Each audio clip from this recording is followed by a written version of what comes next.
Hello guys, നമുക്ക് soybean ഇതേപോലെ ഒരു വ്യത്യസ്തമായ രീതിയിലൊന്ന് ട്രൈ ചെയ്ത് നോക്കിയാലോ. അതിനാവശ്യം നമ്മൾ ഇതേപോലെ ഒരു ചട്ടി വെച്ചിട്ട് അതിലേക്ക് കുറച്ച് മുളക് പൊടി, കുറച്ച് മഞ്ഞൾപ്പൊടി, കുറച്ച് ഗരം മസാലയുടെ പൊടി, ഇല്ലെങ്കിൽ ചിക്കൻ മസാലയാണെന്നുണ്ടെങ്കിൽ മതി കേട്ടോ. എടുത്തിട്ട് നമ്മൾ ഇത് നന്നായി മൂപ്പിച്ചെടുക്കണം കേട്ടോ. നല്ല കളർ ചേഞ്ച് ആവുന്നത് വരെ, അതായത് ഒരു ബ്രൗൺ കളർ ആവുന്നത് വരെയും നമ്മൾ നന്നായി മൂപ്പിച്ചെടുക്കണം. അതിൻ്റെ ആ ഒരു പച്ച മണമൊക്കെ പോകുന്നത് വരെ ചട്ടിയിലിട്ടൊന്നിങ്ങനെ മൂപ്പിച്ചെടുക്കാം. ദെൻ അതിൻ്റെ ശേഷം നമ്മൾ സോക്ക് ചെയ്ത് വെച്ചിരിക്കണം, കുതിർത്ത് വെച്ചിരിക്കണം സോയാബീൻ ആ ചട്ടിയിലേക്ക് ആഡ് ചെയ്ത് കൊടുക്കുക. എന്നിട്ട് ആ മസാലപ്പൊടികൾ മുഴുവനും അതിൽ നന്നായി മിക്സ് ചെയ്യുക. ശേഷം കുറച്ച് ഉപ്പ്, സോയാബീനിലേക്ക് ആവശ്യമായ ഉപ്പ് മാത്രമേ നമ്മളിപ്പോൾ ചേർക്കുന്നുള്ളൂ. ഉപ്പ് ചേർത്തിട്ട് നന്നായിട്ടൊന്ന് മിക്സ് ചെയ്യുക കേട്ടോ. ദെൻ കുറച്ച് എണ്ണ ഒഴിച്ചിട്ട് ചട്ടിയിലേക്ക് നമ്മൾ കുറച്ച് ജീരകമാണ് പൊട്ടിച്ച് കൊടുക്കണം കേട്ടോ. ജീരകം പൊട്ടുന്ന സമയത്ത് നമ്മൾ കുറച്ച് കറിവേപ്പിൻ്റെ ആഡ് ചെയ്ത് കൊടുക്കുകയാണ് അതിലേക്ക്. ദെൻ അതിൻ്റെ ശേഷം കുറച്ച് ഇഞ്ചി, അതേപോലെ തന്നെ വെളുത്തുള്ളി നിർബന്ധമില്ല, ഇഷ്ടമുണ്ടെങ്കിൽ മാത്രം മതി. അത് നന്നായി മൂപ്പിച്ചെടുക്കുക. ദെൻ ഒരു അരമൂടി തേങ്ങയും കൂടെ ചേർത്തിട്ട് നന്നായി ഇളക്കി കൊടുക്കുക കേട്ടോ. തേങ്ങയുടെ കളറ് ഇതേപോലെ ബ്രൗൺ കളർ ആവുന്നത് വരെയും ഇളക്കുക.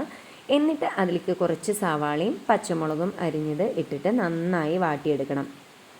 ഈ തേങ്ങ മൂത്തതുപോലെ തന്നെ സവാളയും നന്നായിട്ട് ബ്രൗൺ കളർ ആവുന്നത് വരെ നല്ലപോലെ വാട്ടിയെടുക്കണം. ഈ സമയത്ത് പെട്ടെന്ന് വാടാനായിട്ട് വേണമെന്നുണ്ടെങ്കിൽ നിങ്ങൾക്ക് കുറച്ച് ഉപ്പ് ആഡ് ചെയ്ത് കൊടുക്കാം. ഞാനിവിടെ ആഡ് ചെയ്തിട്ടില്ല, അല്ലാതെ തന്നെ സാവധാനം വെച്ച് മൂപ്പിച്ചെടുത്തതാണത്.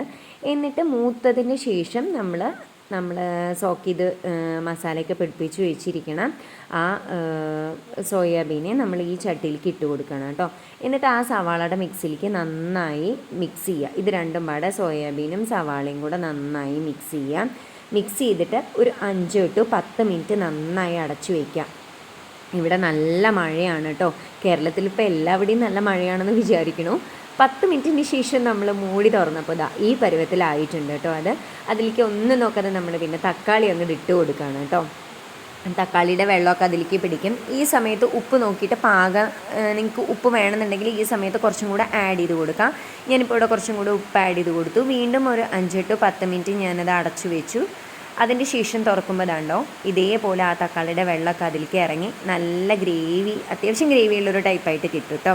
ചോറിൻ്റെ കൂടെ, ഇതേപോലെ തന്നെ ചപ്പാത്തിയുടെ കൂടെ, ദോശയുടെ കൂടെയൊക്കെ ഇത് അടിപൊളി ടേസ്റ്റാണ്. മസ്റ്റായിട്ടൊന്ന് ട്രൈ ചെയ്ത് നോക്കൂ.